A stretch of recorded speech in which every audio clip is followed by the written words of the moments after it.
علی وقار 14 اگست 1947 وطن عزیز کی آزادی، 1948 پہلی جنگ، 1965 دوسری جنگ، 1971 مشرقی پاکستان کی جدائی، 1977 کا مارشل لاء، 1999 کارگل کی جنگ، 2005 کا زلزلہ، 2010 کا سیلاب، 2015 کی لوڈ شیڈنگ، 2019 کی بے روزگاری، ان سب کے باوجود یہ قوم اپنا 73واں یوم آزادی منا چکی۔ کیا علی وقار کہ کرپشن نام ہے سبب میرے زوال کا، کہ جس ملک میں بدعنوانی کا چلن ہو، جس ملک میں ناجائز کاموں کو جائز کروانے کے لیے سرعام سرکاری افسروں کو رشوت دی جاتی ہے، جس ملک کے حکمران جعلی بینک اکاؤنٹ سے کرپشن کو فروغ دیتے ہیں، جس ملک کے اپنے ہی رکھوالے سرعام بھرے بازار میں بھتہ وصول کرتے ہیں، جس ملک میں وہ کھاتا ہے تو لگاتا ہے کہنے والوں کو اپنا لیڈر مان کر اپنا قائد تسلیم کر دیا جاتا ہو، جس ملک کے حکمران کی ساری قیادت کرپٹ ہو، اس ملک کی اقوام پستی کا شکار ہو کر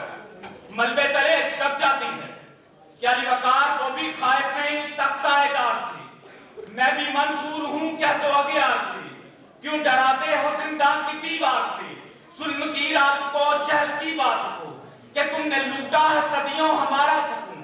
اپنا ہم پر چلے گا ہمارا قسم، ایسے دستور کو چہرہ بے نور کو میں نہیں مانتا، میں نہیں جانتا، میں نہیں جانتا۔ علی وقار ایک طرف تو ہم اس ملک کو ایک اسلامی ریاست کا دعویٰ کرتے ہیں، مگر ایک پاگل کو اے ٹی ایم مشین سے کارڈ نکالنے پر پولیس کسٹڈی میں مار دیا جاتا ہے، کہ ہم 14 سالہ بچے کو پتنگ بازی کے کیس میں 3 دن کی ریمانڈ تو دے دیتے ہیں، مگر اربوں روپیہ لوٹنے والے ان حکمرانوں کو وی آئی پی پروٹوکول بھی دیتے ہیں،